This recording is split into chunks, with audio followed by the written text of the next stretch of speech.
நீதிமொழிகள் 30:28 அப்படியே சொல்லப்பட்டிருக்கிறது, பள்ளிகள் கைகளில் பிடிக்கக்கூடிய அளவுக்கு சிறியதாக இருந்தாலும் அது ராஜாக்களின் அரண்மனைகள் வாழுகிறது அப்படின்னு. இன்றைக்கு பள்ளி எவ்வளோ சின்னதாக இருந்தாலும், கைகளில் பிடிக்கக்கூடிய ரொம்ப சிறியதாக இருந்தாலும் அது பெரிய பெரிய ராஜாவோட அரண்மனைகளில் வாழுதான்.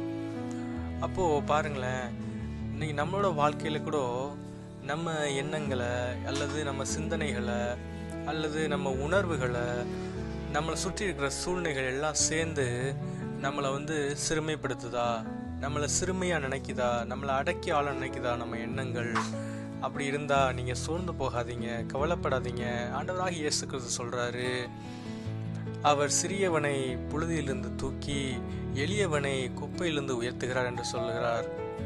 God bless you. அடுத்த ஒரு வீடியோவில் சந்திக்கலாம்.